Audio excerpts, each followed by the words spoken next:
Hey guys, welcome back to the Bookish podcast. I'm your host, Sydney. Long time no speak. I'm so sorry that I had to go on a little hiatus because I had to do many essays. Uni was kicking my ass, so that is why there has been a delay. But I am here now, and we are going to talk about Princess Gambit! Oh my god. This is where the fun begins for me. But before I get into Princess Gambit, I really just wanted to just announce a few things. I received many messages, and I just want to thank Marta, Scott, and Sarah. I'm so sorry if I'm pronouncing any of your names wrong, but oh my god, you guys! I'm so happy that you guys messaged me. I love it so much. It's so interesting to see how other people read the first book and just their general thoughts and feelings. So I really appreciate that. So thank you guys for messaging me. If anyone else wants to message me, that's totally fine, or you don't have to, but it literally makes my day. Oh my god. Seeing where all you guys are from is amazing. I didn't realize how multicultural we are. So yeah, that's so cool to see what walks of life we all come from. So yeah, thank you for that. I also just wanted to mention some very good points that Scott brought up in his email that he sent me. So thank you very much, Scott. I hope you're okay with this. But I thought it was important because, well, we all read books in a different way depending on what we're looking for, and I think that, especially for me, because we read the book in a similar way, but you also bring up some points that I did not consider, so I'm going to read some out now. In the last episode, I mentioned that I thought Laurent's dynamic with his men, or the Prince's Guard, was very much just them being attracted to him, but Scott pointed out to me that in Green But for a Season, the story gives insight into the guards' dynamic with Laurent and provides a much stronger motivation for their alliance. And I cannot stress this enough now, because now I have read Green But for a Season. If you have not read it yet, you have to read it.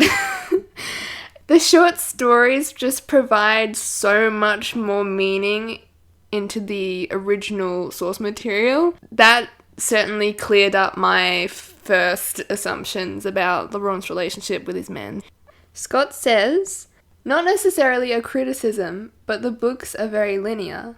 There's really only a single story unfolding. We never see anything else happening in the world. It's just Damen and Laurent. I hope if the trilogy is ever adapted for HBO, which Picard has expressed interest in, we get an expanded look at the characters, maybe including the expositions of the short stories and extra chapters into the narrative." Scott, hell yes. I totally get where you're coming from with that. The story is definitely very linear, and it's very character centric. It's very much just focused on Damen and Laurent. I feel like, honestly, if there was ever a HBO adaptation, they would have to incorporate the short stories into it, because the short stories, as I said before, are just so important, and they tie all the loose ends that Picard didn't initially tie up when she finished King's Rising. So, and it would just, I can't, I'm just a glass case of emotion thinking about it. So, yes, just 100% yes. HBO, please pick it up. Just don't ruin my hopes and dreams. Anyway, another thing that Scott says, "With that said, my greatest criticism is the lack of women characters. Again, this has to do with the fact that we're only shown one story, which just so happens to have very few women. As a young queer man, I find masculinity in general rather suffocating, so I'm often drawn to characters with greater flexibility in their gender expression. I found myself really yearning to hear more about your cast and Vans and the Queens." Yes, that is very valid. See, that didn't stand out to me when I first read it, because I come from a place where all I read is very female-centric books. So this was like the first series for me where it had a massive focus on just men. But no, I totally agree with that. There's definitely a lack of women, and I feel like if it was ever made into a TV series, they could definitely focus or expand more on the women characters, like your cast. Your cast is so interesting to me. I have yet to reread King's Rising, but I will after I've recorded this. But from what I remember, your cast is just so interesting because you think, you know, all these characters are bad, but no. There's more to their motivations than what meets the eye. So, but anyway, that was going on a tangent. Your other point that you highlight, let me just get it up. Very random, but I thought you might appreciate it. Erasmus never discovers Damon's true identity. Imagine how adorably he'd react if he realized the truth. I want Picard to write a story centered around that so badly. Like if the Kings visit Patras or something. Oh my god! Yes! Picard, please make it happen. I want to see Erasmus. I want to see sweet Erasmus just faint at the reveal of Damen being Damianos. Oh god, I love that. Scott also mentions a few particular quotes from Prince's Gambit that just make your heart pump and want to put down the book. So I would mention them here right now, but I think I'm going to save that for when we actually get up to it later in this podcast. But yes, we will feel all these emotions together. Don't worry, I'll get there. But anyway, thank you so much, Scott. I thoroughly enjoyed your email. Before I go on, I just want to disclaim that if you have not read Prince's Gambit or King's Rising, I suggest that you read those first before and come back, because I'm definitely gonna spoil a lot from those two books. We're only looking at Prince's Gambit today, but the thing is, I'm informed by what's happened in the last book as well, so unless you want to get spoiled, then please stay. But if you don't, please come back later. So I think with the first 50 or so pages of Prince's Gambit, it was super boring for me. I know that that's so strange because, well, Prince's Gambit for me stands out as when everything kicks off initially, but now in my second reading, it's just slow the first couple of pages or so, but it didn't last long.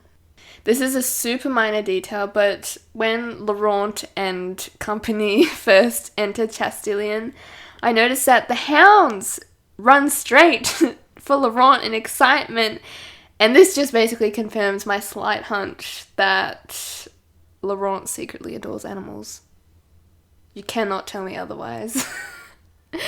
I love how the whole subtlety with Laurent is the fact, like, you know, he's framed in the first book for killing his horse when really it was the regent, and Picard said in an interview that he's really horsey, and I'm just like, this man loves animals. You cannot tell me otherwise. So that was interesting, because when I first read it, I was like, oh god, the animals love him. This is making him more human.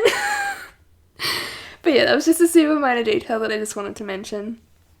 So basically, the regent has sent Laurent to the border with the worst possible men, except for Damen. Damen is literally his saving grace. Actually, scratch that. The only good men Laurent has is Damen, Jord, Orlan. Basically, the whole Prince's Guard. They're cool. But the faction of men that the regent has attached to the Prince's Guard, they're the shit ones. So they're just like a whole bunch of mercenaries, and they're just second-rate fighters, not even trained soldiers. Basically, it's a death trap. Like, these men cannot work in tandem with the Prince's Guard. And on top of that, Govar is captain. Once we are in Ravenel, I couldn't help but notice that at night, when Laurent and Damen are, you know, sharing the same room, or they're supposed to share the same room, there's one particular moment where I think this is where Damen starts to be able to read Laurent's body posture more, because Laurent is all body posture. That's something else I noticed. There are many descriptions of Laurent being all body. He's always tense. There's like a tension in his back. Damen found his gaze drawn to the easy arrangement of Laurent's limbs, the balance of wrist on knee, the long, finely articulated bones. He had been aware of a diffuse but growing tension, a sensation almost like he was waiting for something, unsure what it was. It was like being alone in a pit with a snake. The snake could relax, you could not.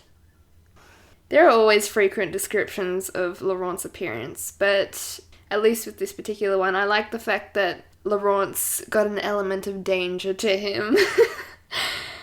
But also, something else worthy to note within that scene is that Laurent is doing everything in his power to stay out of that room, as in to not sleep in that room, to be distracted in that room.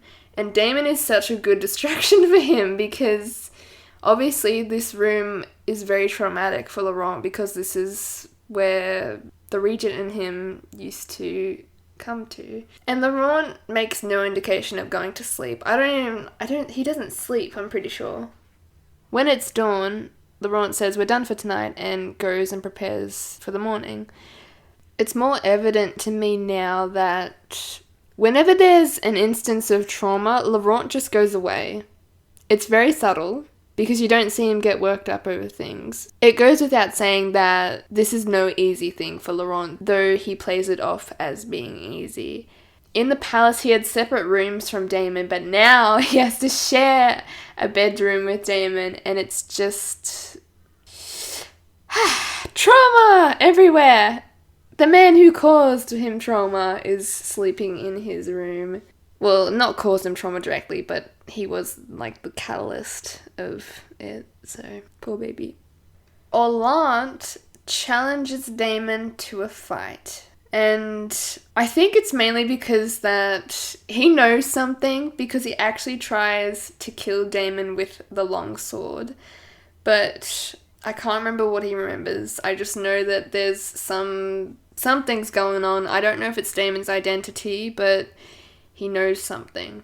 Laurent's like looking at Damen and he's like, oh, you're a big tough guy, well I want to beat your ass. So they go at it, but then this is a fundamental moment because Laurent comes out, sees Damon's fighting with Laurent, and Jord clasps Damen on the shoulder saying, Laurent's looking for you. So Damen comes over to Laurent and Laurent says, you're better than I am. And he flashes! Oh my god! Laurent Vere flashing! What is this madness? Oh my god, I can't tell you how shocked I was when I first read that scene. I was like, this bitch does not flash! Are you kidding me? The colour hits his cheeks hard, and a muscle tightened in his jaw as whatever he felt was forcibly repressed. It was not like any reaction that Damen had ever seen from him before, and he couldn't resist pushing at it a little further.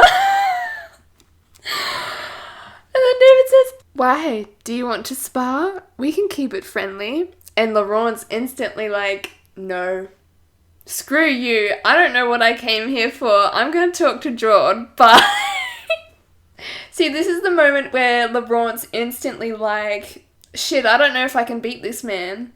Because you know in his mind, ever since he was a child, ever since Auguste was killed, there's obviously that tension of Damen versus Laurent in a fight, right? So this is a very sobering moment for him.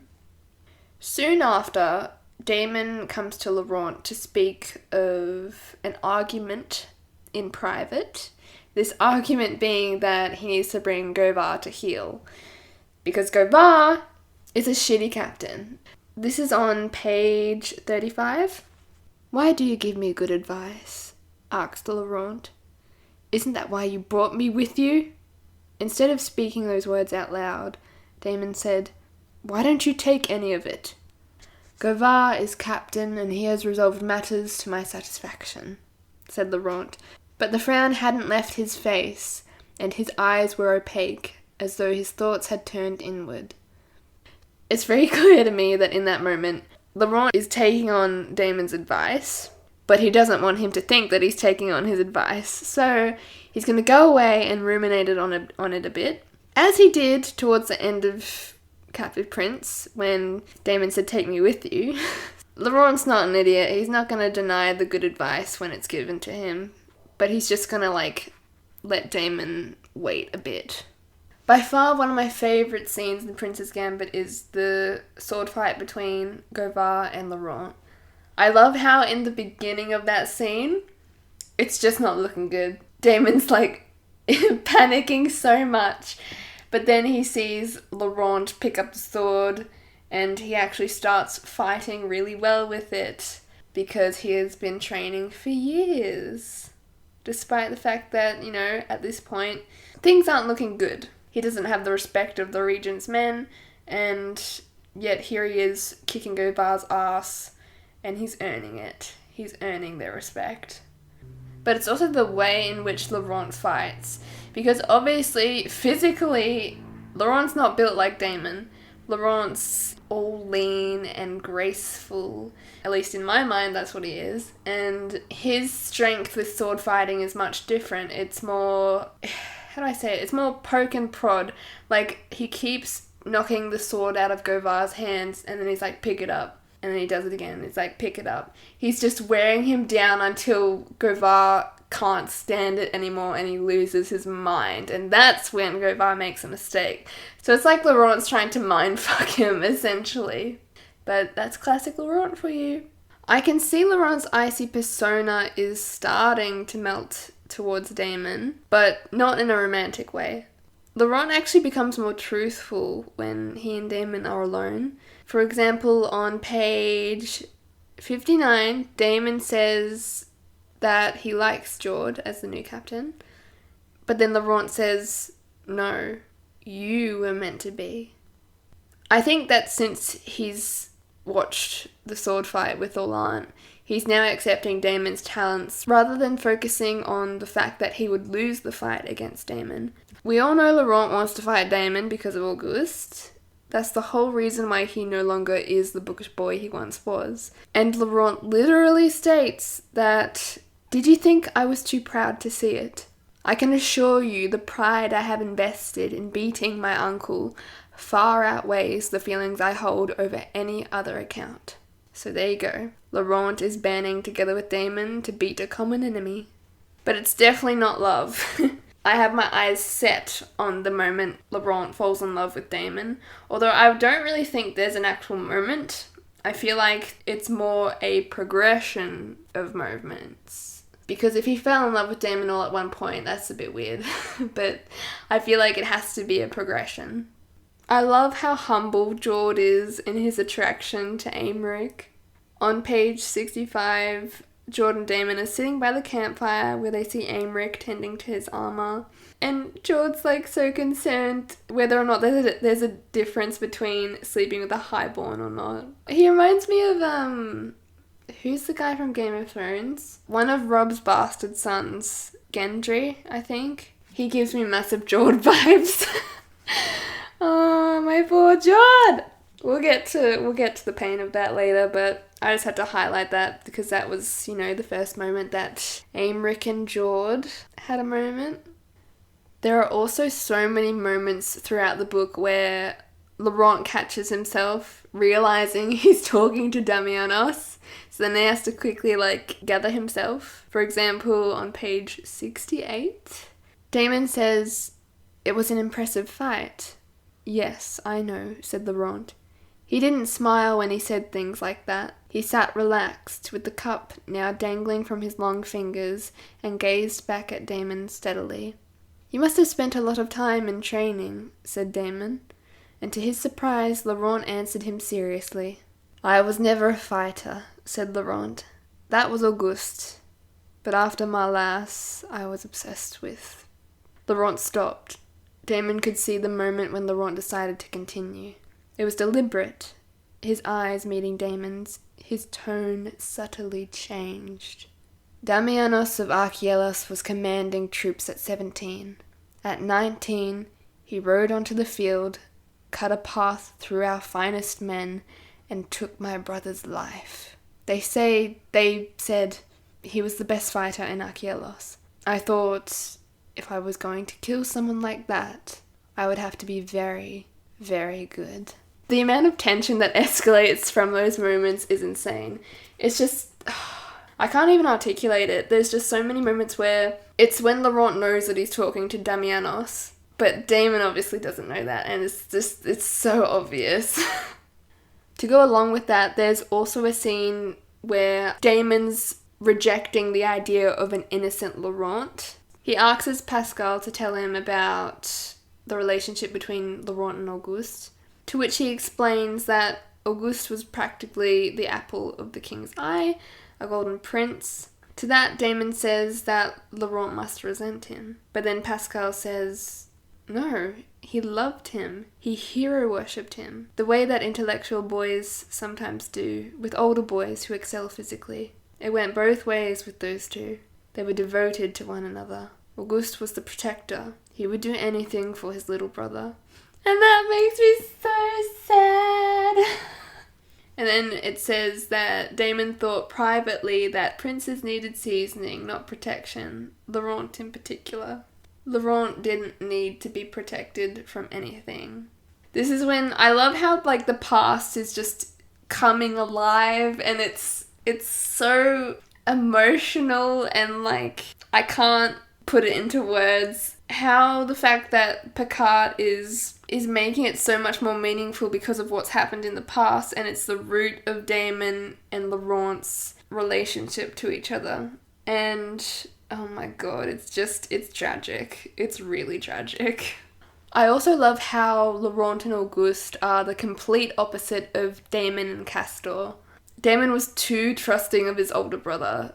It's alluded to that he's tried to get rid of Damen multiple times throughout his life without Damen noticing, i.e. that one sword fight where Castor hurt a child Damen. But yet Auguste and Laurent are the perfect pair, unlike what you would initially expect. There were also some instances throughout the book where I almost thought that Damen was being too protective of Laurent, which with the events from book 1 doesn't make sense. But then I realised Damen needs Laurent to live, because if Laurent makes it to his ascension as king, by surviving through the border, it means Damen would make it back to Archelos, which at this point in time is what is informing Damen's motives. And it's why he's being so helpful towards Laurent. Again, we can't be friends overnight.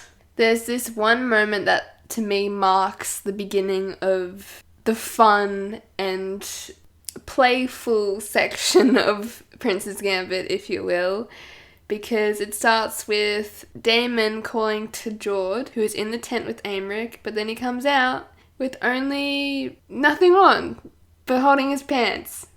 Poor Aymeric and Jord can't catch a break from Damen. Damen has the worst possible timing all throughout the book. He did it with Govar and the stable boy, he's doing it with Jord and Aymeric right now, and he does it like 2 times later again with Jord and Aymeric. Poor boys. And what do you know? An iconic Laurent moment soon follows. This is when Damen and Laurent are in the town of Nesson, Eloy, trying to lose their pursuers, when this happens. This is getting irritating, said Laurent. He had stopped in front of a door with a circular symbol painted on it. We're going to try your trick. My trick, said Damen. Laurent raised his fist and applied it to the door. Then he turned to Damen. I assume that's right. I have no idea how one usually proceeds. This is your arena, not mine. Laurent, how are you so funny? Oh my god, you don't expect him to have a sense of humour at that point, especially when you're reading it for the first time. But like, I love how with the way that Picard writes, because it's so dry and simple, I know that sounds horrible, but that's the way I know it as. That's how I describe it. It's the simple way Picard writes, and how that kind of clashes with the funny moments like this, which make them even funnier. I don't know if I've explained that well, but hopefully you guys understand what I am saying with that. And let's not forget, then Laurent and Damen get into the room and find that there's a grill on the window. But Damon's like, no big deal, I'll just rip it off with brute force, and does so, while Laurent is quietly shocked. Damon's a beefy beef king. How can you not be shook when you see him pull a grill out of the wall?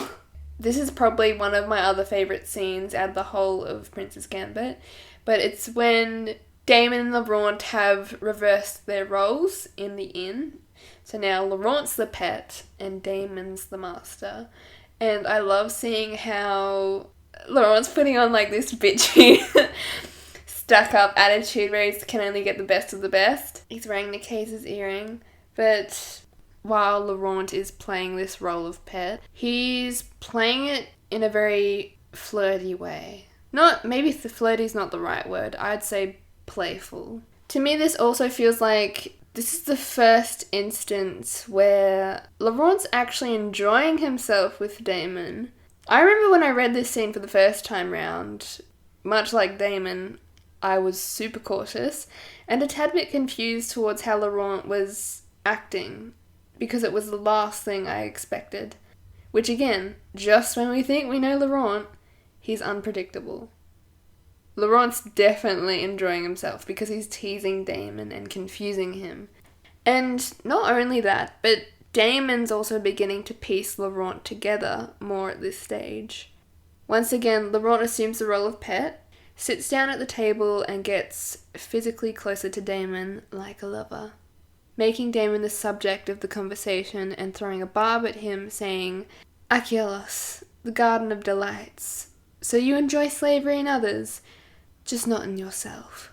But Damen sees right through him, saying, "You talk more when you're uncomfortable."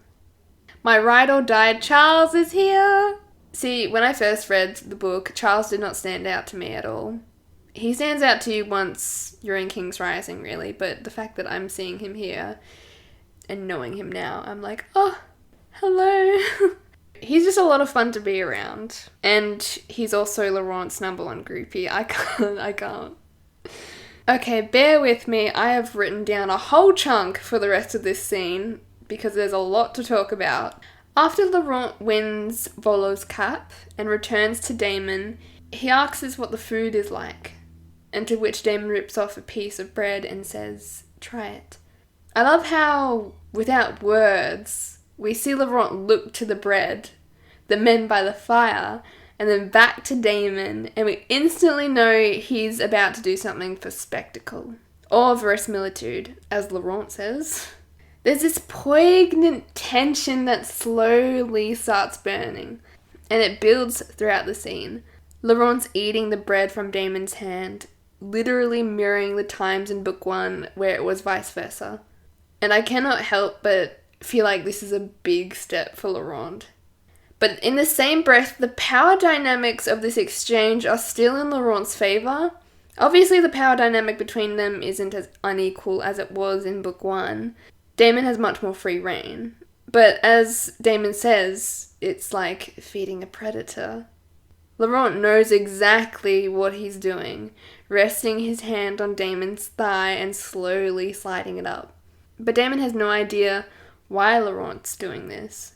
He can only assume, which thus, him being out of the know, means Laurent still controls the scene. And he does, speaking into Damen's ear. "You and I are almost the last ones here," Laurent murmured. And so, the next murmur slid softly into Damen's ear, so that he felt the shape of each word made of lips and breath. "And so, take me upstairs," said Laurent. "Don't you think we've waited long enough?" Just wait a minute while I lay down for 5 minutes. Anyway, long story short, they make it upstairs and Laurent says thank you to Damen for the first time ever after Damen brings up food from the kitchens. I know that it seems so simple and minuscule, but this is a big deal considering that what follows, because now I see Laurent's kind of reframed the way he views Damen, at least while Damen's being useful to him.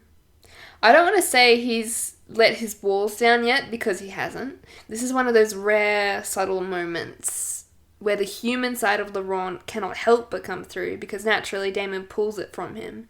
Damen's no longer just an Archaean brute in his mind.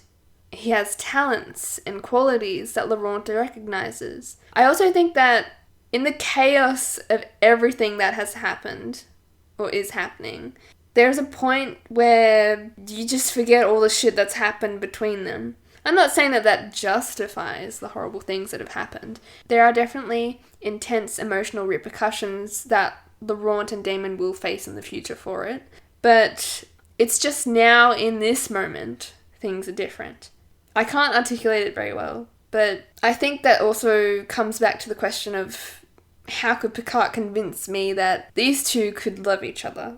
I still can't make sense of it, because after Laurent put Damen in the ring and the whipping, when I focus just on that, I'm just like, there's no way that that's possible. All I can say is that things aren't so simple. Human beings are complex, and perhaps there's truly no way to fully comprehend or understand it. How we come from a place of absolute hatred to love. It's very thought-provoking, which is why I love this series so much. I also think that in this moment of time, with Laurent in particular, there's this sense of security with Damen's identity being hidden. Laurent's being so unfiltered and truthful to Damen, knowing who he is, recognizing that there is a likeness in him and Auguste. And I think those sorts of traits Laurent idolized as a boy in Auguste, he cannot help but like Damen in this instance.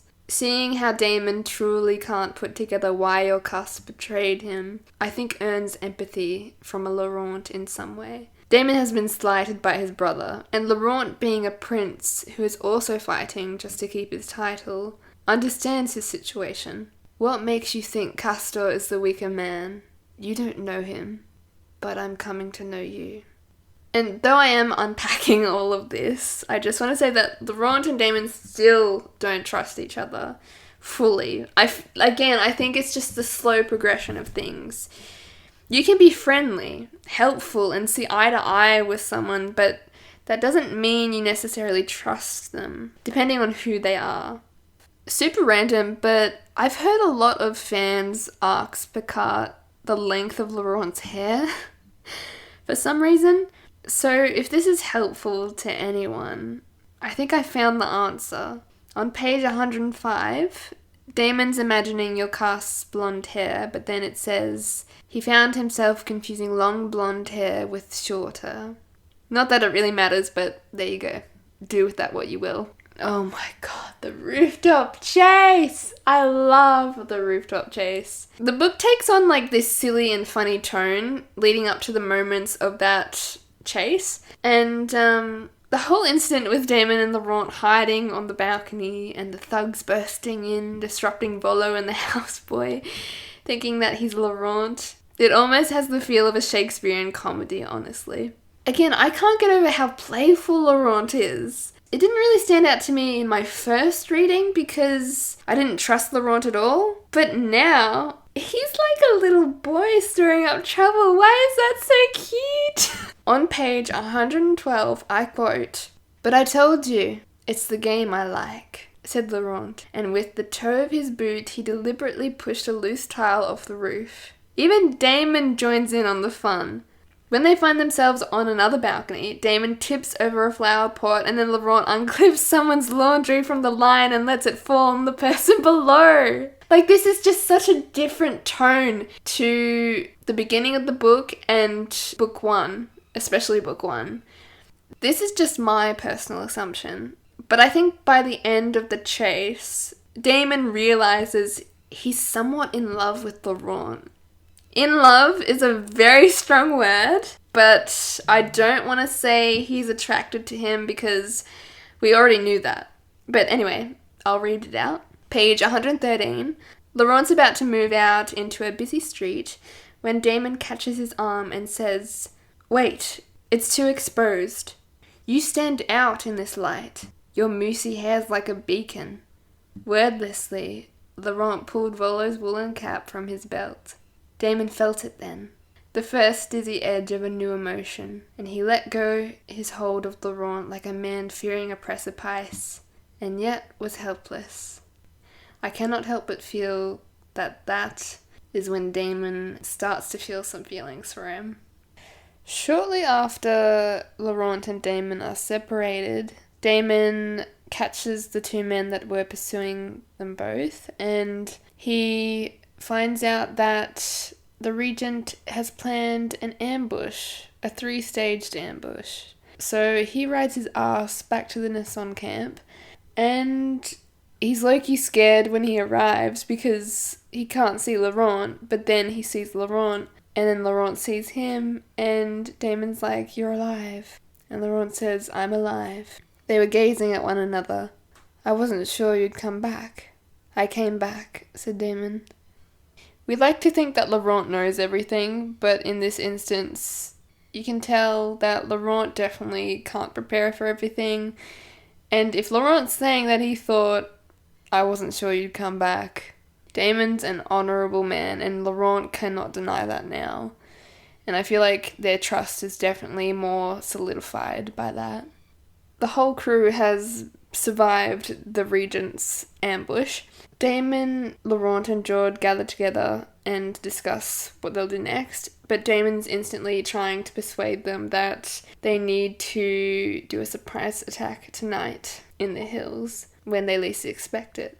And that's why George is instantly saying it's better to avoid the fight.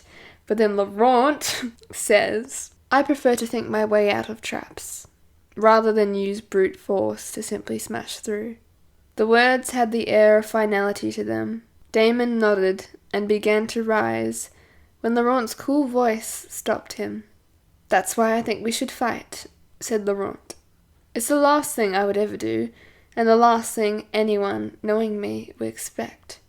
Again, here I am just thinking I know Laurent through and through, and then here he goes. He's so self-aware of how he's like, people think they know me, but then they don't. I don't know, but that scene was so random and it made me laugh. And to add on to that, Damen says, "I didn't think you'd say yes." Laurent said, "I have recently learned that sometimes it is better to simply smash a hole in the wall." Oh, he's learning. They're bonding together.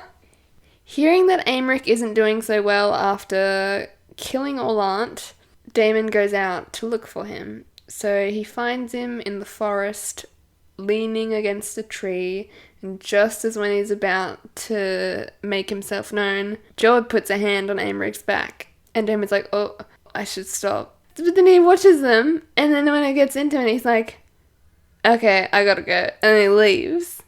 But that scene was actually quite romantic between Aymeric and George, I reckon.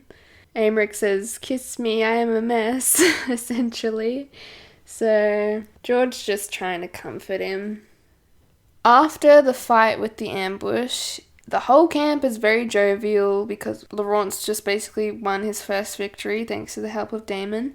And Laurent approaches him and Damen says, "You're not celebrating." Laurent says, "I'm not used to my uncle miscalculating. It's because he's working at a distance." "No, it's because of you." And then Laurent goes on this whole speech about how the regent doesn't know how to predict you.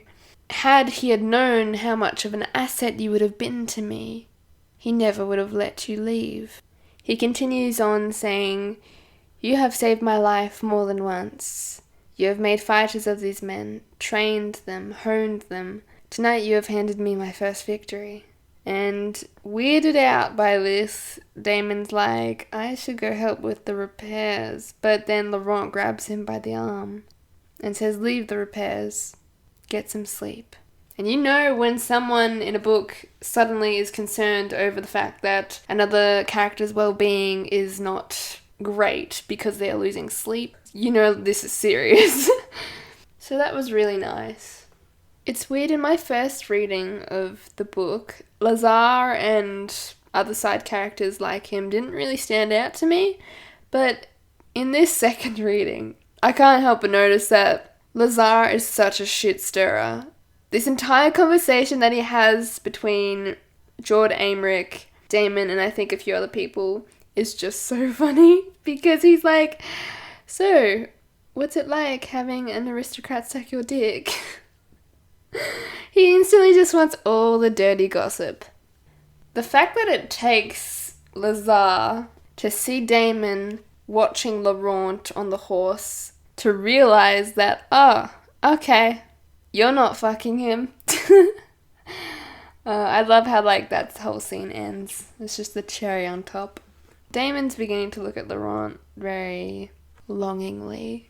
Here's a random scene that confused me, but on page 143, a Varsian woman has shown up at the camp with a present for Laurent, but this present is in fact the blue dress which one of the prostitutes wore from the brothel. And it's funny because Laurent is making Damen act as chaperone for him because he's acting like he doesn't like women or like he's very suspicious of them. And I feel like, I'm pretty sure it's all just an act because then later on in that scene, he tells Damen how the regent doesn't like women and he absolutely hates the fact that he has to rely on Van with delegating stuff with the Varskians. But going back to the whole mystery behind the blue dress, I'm still very confused over it because, so basically what I'm connecting the dots here is that Laurent, when he got separated from Damen, he actually went back to the brothel and perhaps got dressed in the dress, maybe? I don't know why, but maybe? Or perhaps it's just payment for him to say, hey, we really enjoyed your company. Who knows? What did you guys think of that? Because I am still very confused by that. But anyway, we know that the blue dress comes in handy later on, but yeah. A couple scenes later, they are on their way to Aquitart and Laurent and Damen are in the tent and Laurent's saying that he wants to speak in Achielon because shady people. So they start speaking Achielon and Laurent asks, how does an owner command a bed slave in Achielos? Teach me. Damon's fingers were tangled in laces. They went still over the first sliver of white shirt. Teach you how to command a bed slave. You said in Nesson that you had used slaves, said Laurent. Don't you think I should know the words? He forced his hands to move. If you own a slave, you may command him however you like. I haven't found that necessarily to be the case. I would prefer you talk to me as a man, he heard himself say. At this point, Damen is realizing that he's starting to feel very uncomfortable with the whole slavery thing. I don't want to make it sound like he liked it or anything in the first book, nothing like that, but it's just, he comes from a kingdom that was built on slavery and he was used to having slaves, whereas now he is uncomfortable with the idea of the whole prospect of owning slaves and having that specific language that is spoken to slaves. So he's weirded out by it. A few scenes later, Damen and Laurent have snuck away to the Varsian tribe. And I notice that this is the first time Laurent brings up Damon's free will, despite the fact that he's still a slave. Obviously, Damon's pretty much been free to do whatever he wants so far, but this is the first time Laurent's really addressing it. He's asking Damen if he will perform a service for Halvik's girls, and Damon's like, you outrank me. And Laurent says, it's not a question of rank. There's also this strange element to the scene where all the shit that took place in the Varisian court seems so far away. Like, this book has such a completely different feel from the first book. Just in general, Laurent is much more relaxed. And when Damen questions him again, saying, are you ordering me to do this? Instead of giving Damen orders outright, Laurent's like, do you need orders? I can direct you if you lack proficiency. I also love how Halvik straight up says Laurent is bad breeding stock. But Damen? A whole snack. A meal. We need this man's blood in our daughter's veins. To be honest, I don't blame them. But what happens when they have a boy? I'm pretty sure there's an all male. Yeah, that's right. There's an all male Vaskian tribe kind of, which is that we see later on. But I'm assuming they must like exchange the babies because they're split by genders. Also, I just want to say I was low key jealous of Cashel. I'm sorry, but if you saw Damen, look me right in the eyes and tell me you would deny that. Are you kidding me? That man is built like a god. No questions. Laurent can have him though. They need each other.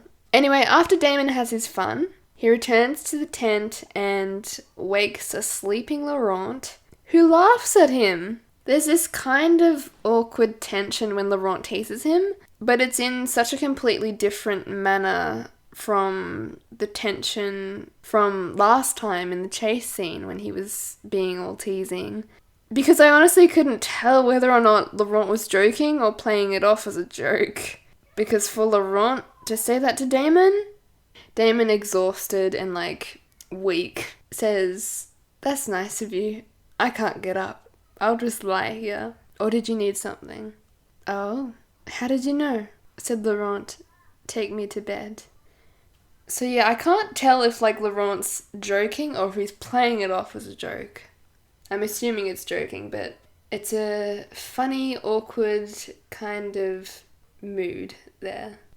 Moving on to a completely different scene, there's been a sudden Archaean attack on the border. So Laurent's campaign heads straight to Ravenel, where Lord Touras and other border lords are less than pleased with Laurent and much less so Damen. Long story short, Damen's kicked out of the meeting they're holding to determine the next plan of action, and ends up helping Pascal with the injured Varetians.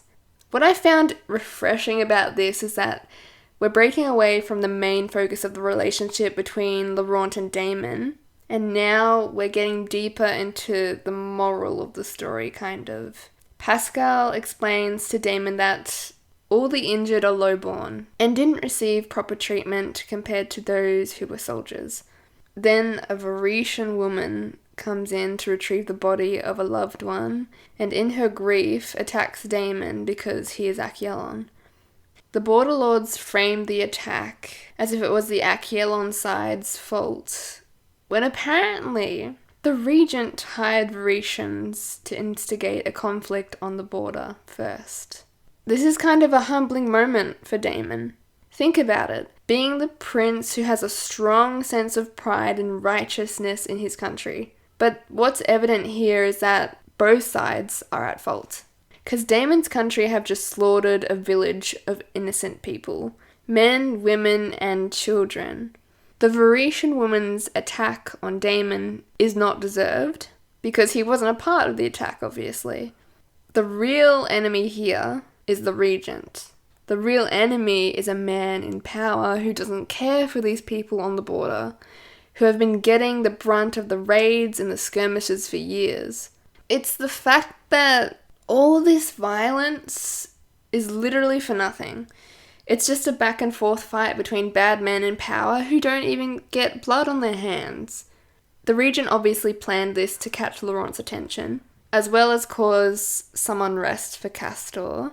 But ultimately both sides, villagers and attackers, Achelons and Varetians, are just pawns in their game. So I find that, that like encompasses the whole moral background or moral story. Next up, we have an iconic Laurent and Damen scene. This is after they both sneak out to spy on Macedon's troop. And it's funny because Laurent and Damen's relationship is at that stage where we're still enemies. Not like before, but we're super upfront and honest about it now that we can crack jokes about it. A random Achelon outrider is about to kill Laurent, and Damen, 30 feet away, still in the stream, on horseback, throws a long sword and straight up kills the guy on page 196. Damen swung off his horse and landed on one knee on the wet stones beside Laurent. "I saw you fall. Damen heard the rough sound of his own voice. "Are you hurt?" "No," said Laurent. "No, you got him." He had pushed himself into a splayed sitting position.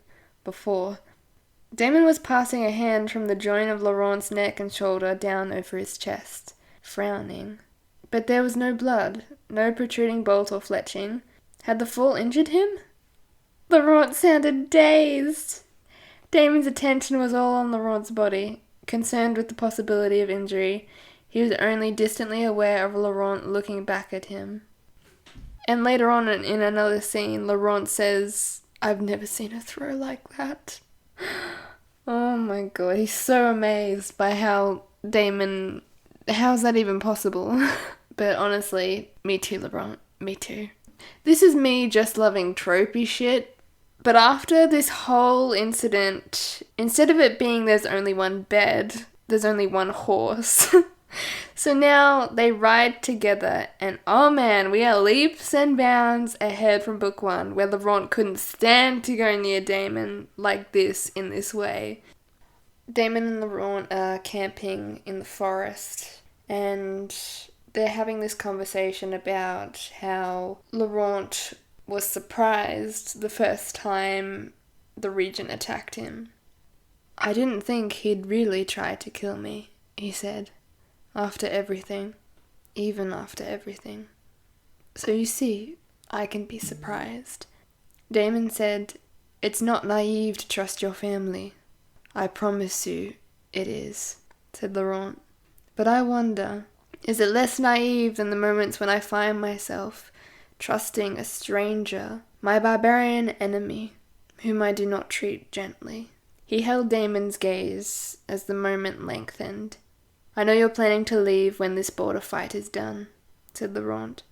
"I wonder if you're still planning to use the knife." "No," said Damen. "We'll see." Okay, I didn't mention this in the beginning of the podcast, but at the very beginning of the book, there's this particular scene where Laurent is holding a knife to himself, but he has Damon's hands on the knife as well, and he's basically daring him to stab him, to see where his loyalty lies. And damn, it's like really bittersweet, because they're being honest to each other with their feelings, especially with Laurent. Like, Laurent would never admit this to anyone, yet Laurent's also being honest in his feelings of saying, "I wonder what you'll do next. Will you betray me? Will you use the knife?" Shortly after, the male Vaskian tribe, or at least I think they are the male Vaskian tribe, kidnap Laurent and Damen from the forest, and as soon as the clan leader lays hands on Laurent, Damen instantly breaks out into a fight, and he's like, "No, I'm gonna kill this man." But I love seeing that, because you just keep seeing them caring more for each other. With the stage that we're at now, I feel like that's much more clearer, especially for Damen to go out of his way and be like, "No, I'm gonna protect this man." The Vaskian women come and save them, and I love how Damen and Laurent are like fighting back to back, and again, it's just they're so united at this point. But I just want to read this scene out, because it's between Halvik and Laurent. Halvik says, "You fight well. It's a shame you do not have the size to breed great warriors, but you are not malformed. Your women may not be displeased. Then, in the spirit of benevolence, your face is well balanced." She slapped him encouragingly on the back. "You have very long eyelashes, like a cow. Come, we sit and drink together and eat meats." Oh my god. Cow eyes! Cow eyes! Laurent... I love how, like, Laurent's not even bothered by it. He's like, "Yeah, I have cow eyes, so what?" Oh my god. I love Halvik so much. There's this nice Damen and Laurent moment that didn't stand out to me the first time I read it, but following the Vaskian women saving them from the clansmen, inside the tent, after Damen has rejected the coupling fire and is just happy to lay down and talk with Laurent, Laurent puts ice on Damon's bruises, saying, "I told the clansmen to make it hurt." Damen says, "It saved my life." After a pause, Laurent says, since I can't throw a sword. This is such a full circle moment. Let's just think back to the past for a second. Damen was the one who set Laurent down on this path of pain and trauma by killing Auguste and leaving him with the regent. But now, mutual trust has grown between them, and Damen has saved Laurent's ass countless times. We have a moment where Laurent almost sounds guilty and is making sure to repay Damen in kind for everything he's done. We have come so far. But Scott, this is your favourite scene. And oh my god, you're right, it's so metaphorical. There's this particular scene later on page 237 where Damen is massaging Laurent. You can clearly see Laurent's usually not comfortable with people touching him the way Damen is massaging him. But for Laurent to allow Damen to do this is a big step. Laurent says, "Thank you. Getting tied up leaves an impression. I didn't realize being captured was so uncomfortable." There was a pause in which Laurent's mordant gaze was on him. "That's right.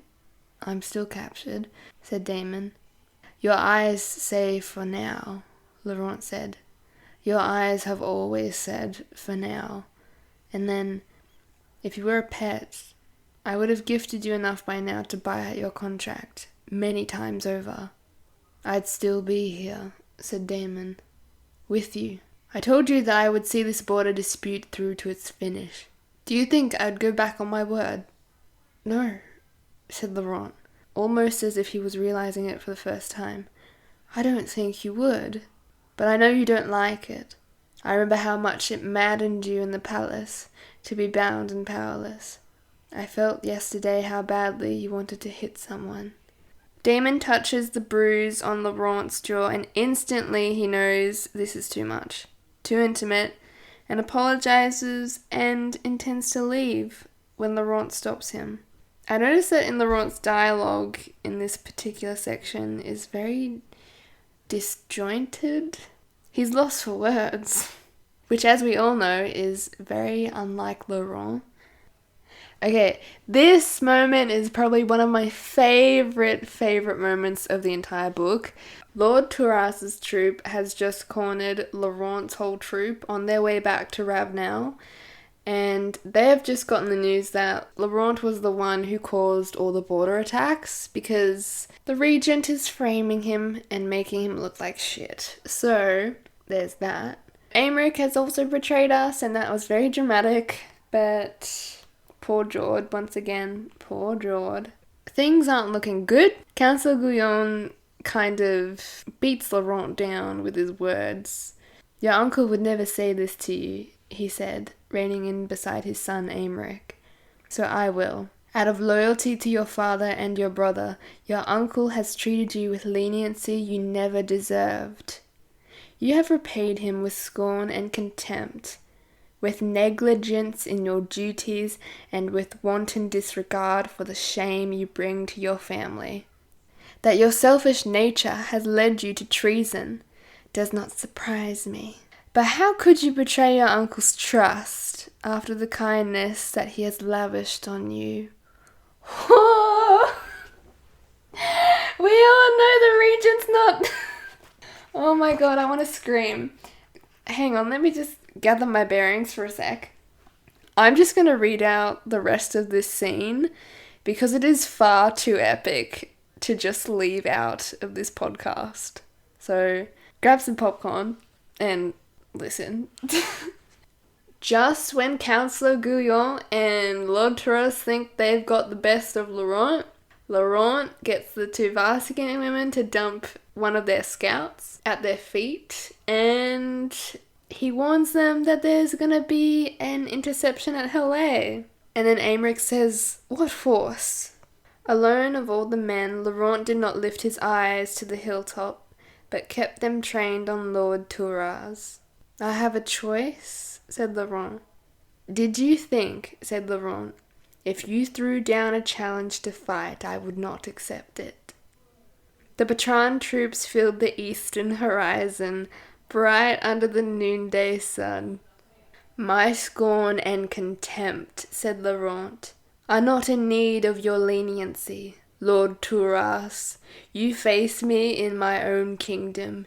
You inhabit my lands, and you breathe at my pleasure. Make your own choice. Oh my god. What the fuck? Laurent. This is why I love him so much. Just when I think he's gonna lose, he comes back and he just gives them a verbal smackdown. I just gotta say, with the end of Laurent's little speech right there, I imagine this scene in a very certain way. If any of you have watched Game of Thrones, you will know what I'm talking about when I say that there's this particular shot of Daenerys in, I think it was season 3, I'm not too sure, but it's after she's given one of her dragons to the slaver, and then she says Dracarys, and then he burns to death. And like there's this one specific shot of the dragon in the sky, and it's blowing down fire behind her, and it's like doing a close-up zoom on her face looking badass. And I just imagine the last words of Laurent's little speech as that, except it's the Batran army cresting the hill behind him, and it's just so epic. Honestly, from this point forward in the book, everything is just so intense. Like, everything is like towards the emotional climax, if that makes sense. And shortly, we've won the battle, Lord Touras is dead, but now George knows that Damen is Damianos. So there's this really angsty moment at the end of the battle on page 270, and Jord and Damen are standing at the edge of the field, and this is what happens. Are you here to kill me? Said Jord. No, said Damen. There was a silence. They stood 2 paces apart. Jord had a knife drawn and held it low, a white-knuckled fist around the hilt. Damen said, You haven't told him. You don't even deny it? Said Jord. A harsh laugh when Damen was silent. You hated us so much, all this time. It wasn't enough to invade, to take our land. You had to play this sick game as well? Damen said, If you tell him, I can't serve him. Tell him, said Jord. Tell him the man he trusts has lied and lied again, has deceived him into the worst humiliation. I wouldn't hurt him, said Damen, and heard the words drop like lead. You killed his brother, then got him under you in bed. Oh god, yeah, this is where the angst is like shoving itself down my throat. But oh my god, yeah. No, it's funny how the tables turn, because like it is monstrous in a way, with the way George's putting it. Saying, how dare you deceive Laurent when he trusts you, and after all the horrible shit that's happened in the past, how do you even, it is a great humiliation, you cannot deny that. And in a way, Damen feels guilty, and it's just, it's so angsty right now. The past is coming back. All the angst aside, we have just won a fort. So now everyone's very jovial, there's celebration, and Damen is called forth to see Laurent, and Laurent smiles for the first time on page 181. And that just drills the guilt even further into Damen. He feels dishonourable and dirty, and when Laurent gives him the captaincy badge, he's just so not feeling good about it. But even then, like, Laurent's in such a happy mood too. All right, said Laurent. You see, I'm learning to take your advice. He spoke with an unself-conscious little smile that was wholly new. Damen forced his gaze away. He thought of the work proceeding outside. The armoury was stocked, and more than stocked, meticulous rows of smooth metal and sharpened tips. blah, blah, blah, blah, blah. He's just basically thinking about other things beside the fact that Laurent has just smiled at him. In the dining hall, we reunite with Erasmus and Torvald. And I did not remember that when I came into this second reading. So that was really sweet seeing them. But I love seeing how Torvald has taught Erasmus to be more independent and act on his own and like express his own feelings. Like there's this moment where, here's an example. Shyly after a pause, I told you that I would repay you. You did so much to help me in the palace. And Erasmus hesitated, looking over at Torvald. When Torvald nodded that he should speak, he lifted his chin uncharacteristically. And I didn't like the regent. He burnt my leg. I love the fact that he's growing up. Well, not growing up, but he's growing from the person that he once was, and he deserves someone like Torvald to teach him that. So I hope that he's happy in Patras, because I only just realized that when everyone else is like free of slavery, Erasmus is stuck in Patras where slavery is still a thing. So I can only assume that he's very happy with Torvald. So I wish them all the best.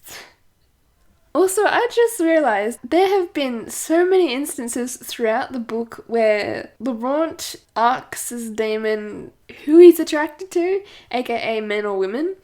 And here at the dinner scene, Laurent's like, oh, I forgot, you don't fuck boys. And then Damen said, men, sometimes. In the absence of women, when I want them. Are they flirting? I'm like, Laurent, you know this by now that Damen is bi. I feel like at this point it's just flirting, but I find that so funny. He just has to keep asking him.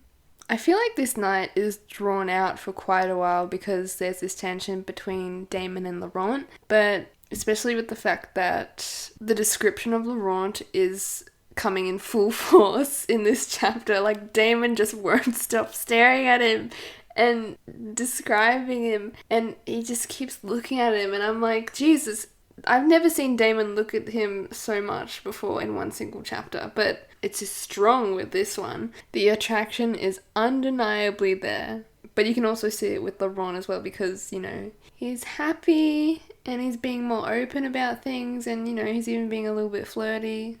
God, this is just such a stark contrast of the characters at the beginning of Captive Prince. I can't believe it. It's amazing.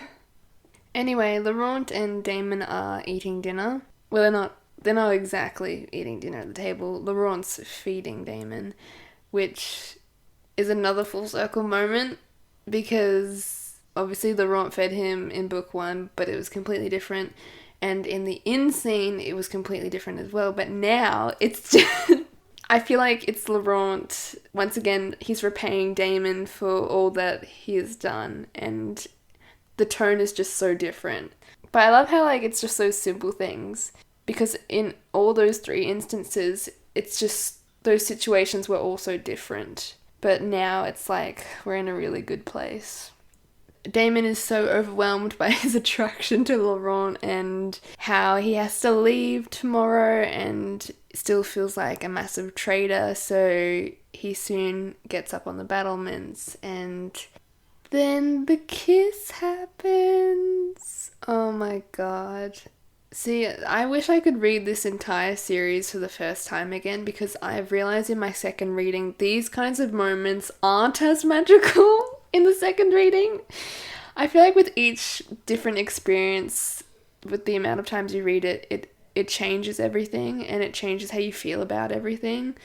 So yeah, I was a little sad about that, how it wasn't as magical and amazing, because I know that I knew that they were gonna kiss, but still, it's a fundamental moment.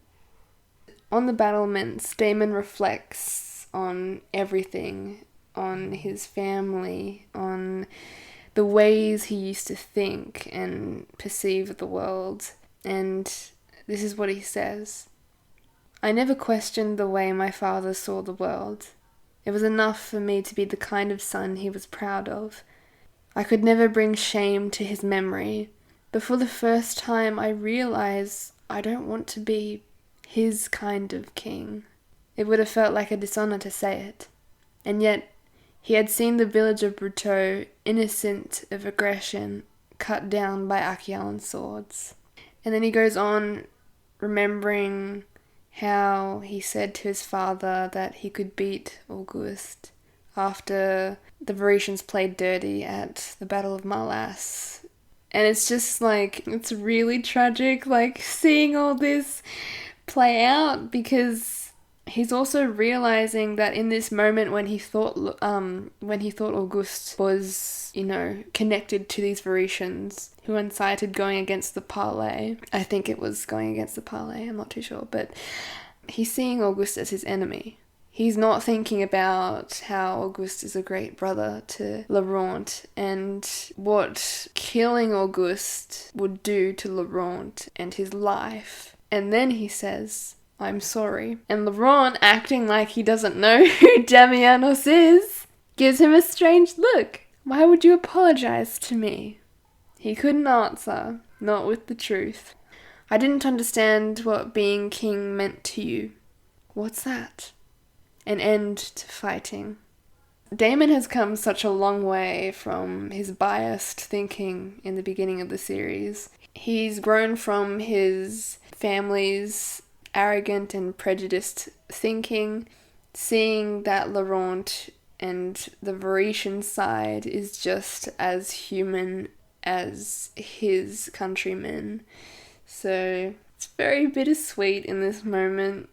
I feel like this is the secret heart of the book, if that makes any sense. Because behind everything, behind the whole concept of enemies to lovers in this particular series, it's Damen and Laurent are only enemies by circumstance. They literally have no reason to hate each other.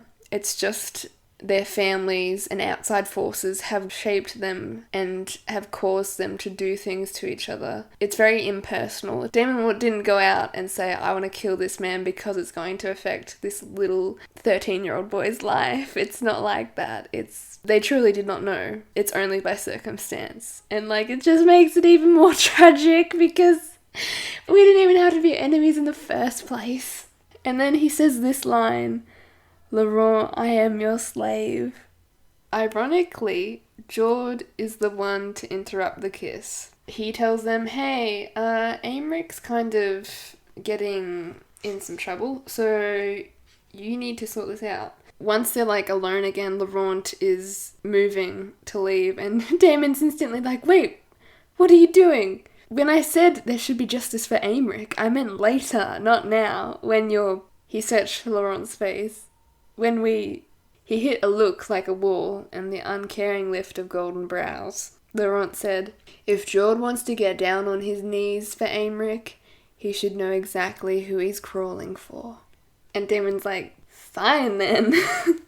Fine, not like we were kissing at all. Poor Damen, he just wants to... And literally afterwards, all he thinks about is this goddamn kiss. It just keeps popping up. He's so annoyed by the fact that Jord ended it. Oh god. But anyway, in the next scene, Aymric all beaten up and, having some of the prince's men mess around with him. Aymric says, I'm not afraid of you. My father's going to crush you. Your father has ridden to Fontaine with his tail between his legs. To regroup. My father would never turn his back on his family. Not like you. Spreading for your brother isn't the same thing as family loyalty. Aymric's breathing was shallow. That reminds me, said Laurent. He stood, the goblet hanging casually from his fingertips. He regarded Aymric a moment. Then he changed his grip on the goblet, lifted it, and brought it with a calm brutality in a backhanded blow across Aymric's face. Oh my god, that is Laurent is just so cool. He does it so gracefully in his own way, I just can't get over it. Aymric, all stupefied and, bloody from being hit with a goblet, says thickly, you can hit me as much as you like. Can I? I think we're going to enjoy each other, you and I. Tell me what else I can do to you. Stop this, said Jord. He's just a boy. He's just a boy. He's not old enough for this. He's scared. Oh my god. He thinks you're gonna wreck his family. Oh, poor Jord.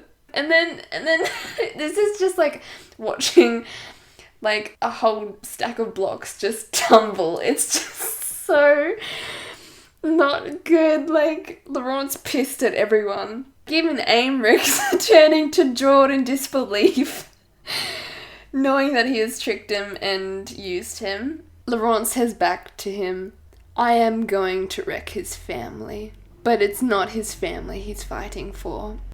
Laurent is ripping Aymric apart with his words right now, bringing up his uncle and saying how stupid he is to think that his uncle could ever love him. Oh no, it's just so... Damen and Jord are just like, oh my fucking god, no, this is too much. This needs to stop right now, Laurent. You're putting Aymric through it, and Aymric just begins bawling his eyes out. By the end of it, Jord's literally like, you cold-blooded son of a bitch, to Laurent. And then Laurent says, and then of course, there's you. And Damon's straight up like, no, get out. Calm down, Laurent. Jord is no match for you in this mood, you know it. Then to top it all off, Laurent, full of anger, says to Damen, what you are saying is that when I lose control, I make mistakes. My uncle knows that, of course. It would have been an amusing pleasure for him to send Aymric to work against me, you're right. You, with your barbaric attitudes, your brutish, domineering arrogance, are always right. If you want me to calm down, get out. Wow. We don't catch a break after this. It's just one thing after another. Okay. Let's talk about chapter 19. Oh, I get so emotional talking about chapter 19. Not even chapter 19, just chapter 19 onwards, probably. But I love how... I don't even want to call that a sex scene. It feels so vulgar to call that a sex scene. Like, there's more to it than that. And it didn't feel incongruous. I've read other books with sex scenes, and it feels like there's no point to them. It's only like what the characters do is like very purposefully hot to make people hot and bothered. But with this particular scene, it's just so emotional, and like Damon's literally like pulling back Laurent layer by layer, and like they're genuinely connecting emotionally. Like, I can't even express how sweet it is. And I remember I was watching one of Picard's commentaries, which, if you have not heard, Picard has DVD commentaries on YouTube of a few scenes from her books, and chapter 19 is one of them. So I highly recommend you look that up if you haven't seen them yet. But she said that her intention with chapter 19 was that it feels like you should be looking away, but you can't, because it's like so, it's almost so reverent. I know that sounds so stupid to say, but like, it feels like sacrilegious to like, no, they need to like, you know, be alone by themselves, but like, it's so, it's so beautiful, I can't look away. It's insane to see how much meticulous detail and like hard planning Picard did just for that one singular chapter, because it goes to show like it's not just because this is a milestone of their relationship. It's literally because there's more to it than that. It's very much a significant moment, because hello, Laurent would never do this with anyone, and yet here we are. I'm going to read out some quotes from that scene because I've got a few, but feel all the feels with me. This is before the actual scene, but this is after Damon's letting Laurent cool down and have time to himself. His heart was pounding. He wanted to make a barrier that protected Laurent from anyone who would intrude on him. He kept that for me to clear. If it meant stalking these battlements and patrolling it himself. He's so protective, I can't even... He just knows Laurent through and through. He just reads Laurent like a book. He's like, okay, no, stay away. He needs to be alone. I can't deal with it. It's too sweet. Now we're moving on to the actual scene. So here are a few quotes. I see you are everywhere in proportion. Laurent, honestly, of course, Laurent can't simply say Damon's big. It's just, you are everywhere in proportion. I'm gonna steal that line. I also love this moment of the scene where Laurent says with painful honesty, I find it difficult to let go of control. And Damen says, no kidding. I remember I read that the first time and that just made me burst out laughing because that was like, yeah, no shit, you don't like being out of control. I can't get over how good Damen is being to Laurent. He's being so patient and just showing him how it should be. That quote worked out ironically well, holy crap. My heart can't take this.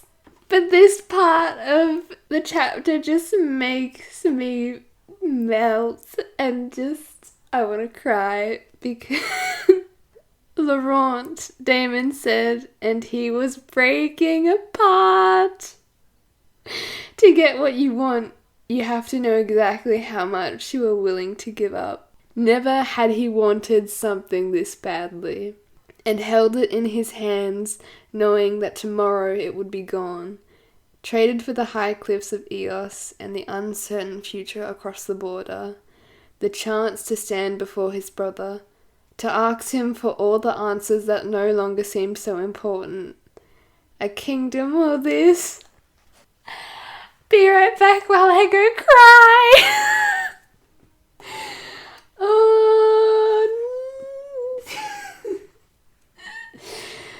Oh, that is by far one of my favourite quotes. Oh god, all the emotions are just overflowing through me. And the next morning, it's just as angsty and just as funny as well.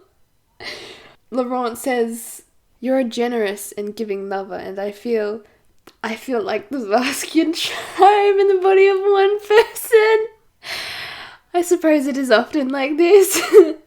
And Damon's straight up like, no, it's never like this. Laurent says, does that betray my inexperience? You know my reputation. Once every 10 years. Oh my god. And Damen says, I can't have this for just one night. I don't even have anything to say. It's just me like making incoherent noises, just like I am a glass case of emotion. Please bear with me. I'm sorry if this is unbearable. But so much happens in this one chapter because we start off on a high note because it's Damen and Laurent waking up in the same bed and we're all super happy. But then we get Nicase's decapitated head. Oh, my poor boy. Shit, all my feelings are coming back right now. Oh my god. Oh, we were so happy at the beginning of this chapter, but then in the middle it just all goes to shit. Oh no. You just know with Laurent it's not going to go well with his emotions. This is the point of no return. It's, oh god no. He's not going to cope. But then Laurent has another iconic moment despite the fact that this is the most painful plot twist ever. He says to the messenger, if you want a personal message, said Laurent, you can tell my uncle boy killer that he can cut the head off every child from here to the capital. It won't make him into a king. It will simply mean he has no one left to fuck. Mic drop! With this change of events, Damon's like, oh shit, no, I need to advise Laurent to not run straight into his uncle's trap at Charcy. So he intends to stay, but he comes face to face with Jord, and there's this moment where Jord is like he's not going to, but like the threat of him telling Laurent who Damon is very much there. And Damon replies, he needs me. I don't care if you tell the world. My heart, my soul. He just wants to be there. Oh no! And then, that's right, Laurent is like, no, I will go get Aymeric for leverage. And then he finds Aymeric has committed suicide. It's just one thing on top of another. Oh my god. God damn it. Oh, it got me so worked up. One chapter can just ruin everything. But poor Jord. I feel so sorry for Jord in this instance. I remember when I read it the first time, I absolutely hated Aymeric. But at the core of everything, despite the fact that Aymeric has gone and basically betrayed Jord and everyone, he is still a victim of the Regent's game. The sexual abuse in his past is going to influence the way that he acts. So it's just really tragic, because I didn't really like Aymeric necessarily, but he's just another victim. And despite the fact he was tricking Jord, I still feel like there were definite, genuine emotions there. He definitely did love Jord, but again, his past has just messed him up in that way, and it's just so tragic. Damon and Jord are like standing in front of Aymeric's body, wrapped up, and Jord is grieving, and he's very spiteful towards Damon, as he should be. He says, you ever wonder what it would feel like to find out you'd spread for your brother's killer? Jord looked around the small room. He looked at the place where Aymeric lay. I think it would feel like this. Damon pressed his eyes closed. I wasn't Damianos last night, I was just a man, said Jord. You think Aymeric thought that? That there were two of him? Because there weren't. There was only ever one, and look what happened to him. In the following scene, Damon finally enters Laurent's rooms, and he's trying to comfort Laurent, but Laurent's obviously deflecting that. But he's trying to also, say, don't go to Charcy, because this is what your uncle wants. He has caught you at this moment where you are most vulnerable, and you are going to make bad decisions in this pain. But Laurent's not taking any of it. He's dead set on going to Charcy tomorrow. But then Damon has the guts to say this. Then you'll kill them like you killed Nicaise, by dragging them into this endless, childish bit of yours for your uncle's attention that you call a fight. Get out, said Laurent. He had gone white. Is the truth that hard to hear? I said get out. Or do you claim you're marching to Charcy for some other reason? I am fighting for my throne. Is that what you think? You fooled the men into believing it. You haven't fooled me, because this thing between you and your uncle isn't a fight, is it? I can assure you, said Laurent, his right hand clenched unconsciously into a fist. It's a fight. In a fight, you try to beat your opponent. You don't scurry to do what he wants. This is about more than Charcy. You never made a single move on your own against your uncle. You let him set the field. You let him make the rules. You play his games like you want to show him you can. Like you're trying to impress him. Is that it? Damon moved in further. You need to beat him at his own game. You want him to see you do it. At the expense of your position and the lives of your men? Are you that desperate for his attention? He let his eyes rake up and down Laurent's form. Well, you have it. Congratulations. You must have loved it when he was obsessed enough with you that he killed his own boy to get at you. You win. Laurent took a step back, an almost swaying motion of a man in the grip of nausea.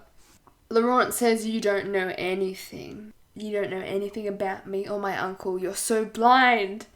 This scene just keeps escalating further and further. I don't want to read the whole thing out because that's just going to take too long. But, oh my god. Basically, Damon's having a go at Laurent and everything he's done, and then Laurent is chipping away at Damen, saying how glad he would have been to see Damianos when Castor's higher swords came for him and the moment Theomedes died and shit like that. And he ends up getting punched for it. And then that just... We can calm down now because he gets punched and, like, the tension just goes down.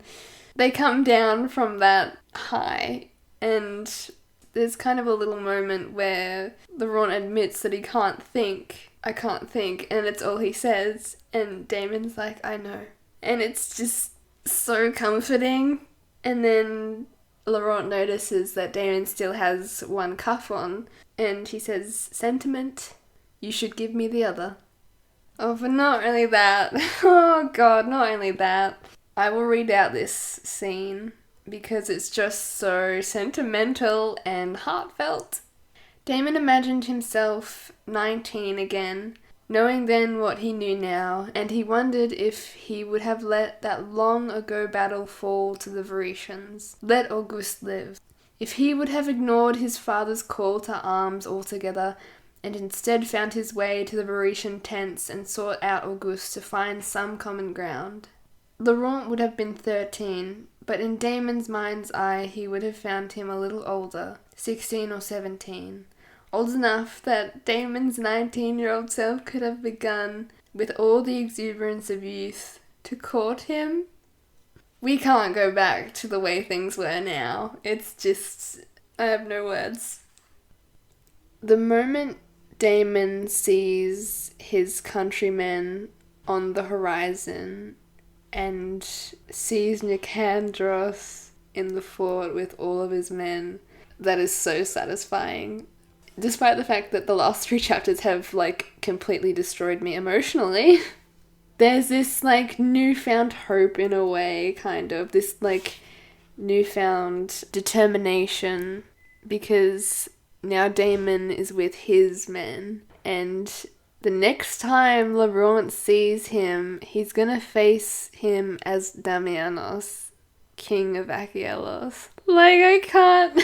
He's gonna face him as a man, as a king, and I'm like, oh god, my heart can't take it. That is so angsty. I can't wait for King's Rising. King's Rising is my favourite of the whole entire series, so I will have to start reading it after I've edited this podcast episode. But anyway, I shall leave it there because I have been recording this since 11 a.m. and now it is 8:30 p.m. So I've learned a lot while recording this. But let me know what you guys thought of Prince's Gambit. You can totally rant to me about it or gush about it with me on my Instagram, Twitter, or TikTok, because now I've got my messaging thing on TikTok. I've got it to work now. So I'll link those down below. I will also link the C.S. Picard's commentaries down below as well, because they're very interesting, and like it's so cool to see how what the writing process was like for her. So yeah, but thank you all again for listening. I really enjoy doing this. I just love the fact that we're all coming together over just a genuine interest in this series. I feel like Captain Prince is a part of me now. It's so weird. By far one of the best book series I've ever read. I feel like it's not like a classic fairy tale, but it's like one of those staples of the genre. Anyway, thanks for listening, and I will see you guys in the next podcast episode.